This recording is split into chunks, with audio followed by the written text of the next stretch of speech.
जय हिंद। आप देख रहे हैं कैपिटल न्यूज़ झारखंड। यदि आप इस चैनल पर पहली बार विजिट कर रहे हैं तो हमारे चैनल को सब्सक्राइब कर बेल आइकन प्रेस कर दें ताकि हमारी ओर से जाने वाली अपडेट सबसे पहले आप तक पहुंच पाए। तो चलिए बिना देरी किए शुरू करते हैं आज की ताज़ा खबरें। पांडु प्रखंड के विद्यालय के प्रधानाध्यापक को हुआ जेल। पलामू जिले के पांडु प्रखंड के राजकीय उत्क्रमित मध्य विद्यालय लोअर पांडु घटना की मंगलवार को मेदिनीनगर के सदर एसडीओ राजेश शाह और जिला शिक्षा पदाधिकारी अनिल कुमार चौधरी ने जांच की। इस दौरान स्कूल के छात्राओं से दोनों अधिकारियों ने पूछताछ की। इस क्रम में दुपट्टा हटाने के बाद प्रधानाध्यापक विश्वनाथ राम द्वारा पढ़ाने की बात सही निकले। जांच के पश्चात शिक्षक के विरुद्ध प्राथमिकी दर्ज की गई और गिरफ्तार कर जेल भेज दिया गया। बता दें कि गत 15 दिसंबर को उपरोक्त विद्यालय की छात्राओं ने आरोप लगाते हुए कहा था कि प्रधानाध्यापक जब क्लास में हम लोग को पढ़ाने आते हैं तो बोलते हैं कि आप लोग दुपट्टा हटा लीजिए तभी पढ़ाएंगे। दुपट्टा नहीं हटाने पर उन्हें छड़ी से पीटा जाता है। छात्र छात्राओं ने मध्याह्न भोजन में भारी गड़बड़ी का भी आरोप लगाया है। छात्र छात्राओं ने आरोप लगाते हुए कहा कि विद्यालय में मेनू के हिसाब से कभी भी भोजन नहीं बनाया जाता है। मामला सामने आने के बाद जिले के उपायुक्त अंजन नेलियू डोडे ने सदर एसडीओ राजेश शाह और जिला शिक्षा पदाधिकारी अनिल कुमार चौधरी को जांच करने का निर्देश दिया था। उपायुक्त के निर्देश पर दोनों पदाधिकारी ने जांच की। आदमखोर तेंदुए से दहशत, वन विभाग ने जारी किया अलर्ट। पलामू प्रमंडल में इन दिनों आदमखोर तेंदुए के कारण दहशत का माहौल बना हुआ है। पिछले पखवाड़े में तेंदुए के हमले में 3 बच्चों की मौत हो गई है। लातेहार में 1 और 2 मौतें गढ़वा जिले में हुई है। ताज़ा मामला गढ़वा जिले के रंका प्रखंड के सेवाडी गांव में तेंदुए ने एक 7 वर्षीय बच्ची को अपना शिकार बनाया है। लगातार घटनाओं को देखते हुए वन विभाग की ओर से अलर्ट जारी किया गया है। वन विभाग के पदाधिकारियों ने शाम के समय अकेले घर से बाहर नहीं निकलने की सलाह दी है। दिन के समय भी घर से निकलने पर झुंड बनाकर चलने की बात कही है। इधर जंगल को छोड़कर आबादी वाले इलाकों में जंगली जानवरों के प्रवेश और लोगों को मार डालने की घटना पर विशेषज्ञों ने चिंता व्यक्त की है। Wildlife expert professor D S. Srivastava ने बताया कि तेंदुआ के व्यवहार में बदलाव सामान्य नहीं है। लुइस मरांडी ने मृतिका रेबिका के परिजनों से की मुलाकात।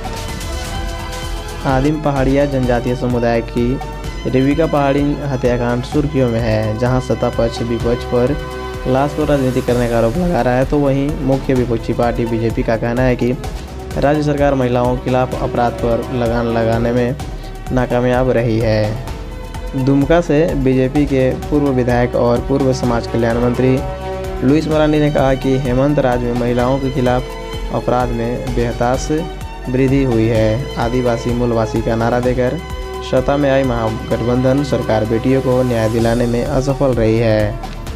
उन्होंने रेबिका हत्याकांड को क्रूरतम और जघन्य अपराध की संज्ञा देते हुए कहा कि हमने पहले ना तो कभी ऐसा देखा और ना ही सुना।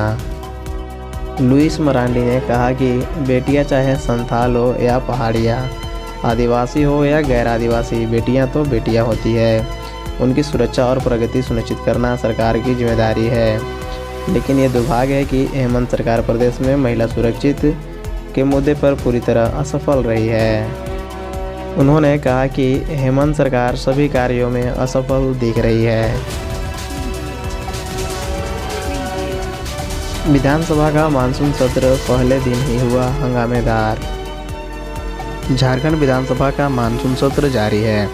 19 दिसंबर से शुरू हुआ मानसून सत्र 23 दिसंबर तक चलेगा। सत्र का पहला दिन काफ़ी हंगामेदार रहा। रेबिका हत्याकांड को लेकर विपक्ष ने सरकार पर जमकर हमला बोला। आरोपों प्रत्यारोपों का सिलसिला कुछ इस तरह चला कि सदन की कार्यवाही सुचारू रूप से नहीं चल सकी। ऐसे में स्पीकर रविंद्रनाथ महतो ने सभी विधायकों को सहयोग की अपील की है। विधानसभा अध्यक्ष रविंद्रनाथ महतो ने शीतकालीन सत्र के संचालन में विधायकों के सार्थक सहयोग की उम्मीद जताई। उन्होंने कहा कि लोकहित के लिए सदन की कार्यवाही सुचारू रूप से चलना जरूरी है। वो विपक्ष के हंगामे के बीच अपने आरंभिक वक्तव्य में कहा कि राज्य सरकार ने अपने 3 वर्ष पूरे कर लिए। 1825 दिन में से अब 731 दिन शेष हैं। बताया कि शीत का छत्र छोटा है लेकिन कई मायनों में यह महत्वपूर्ण होता है।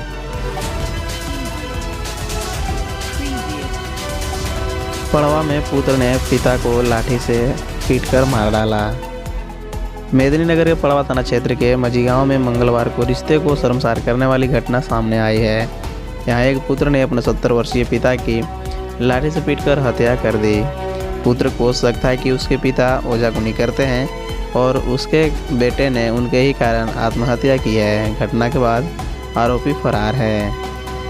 पुलिस ने बताया कि धनुकी भुइयाँ अपने पुत्र बलराम भुइयाँ के साथ रहते थे। घटना के दिन पिता पुत्र के बीच विवाद हुआ।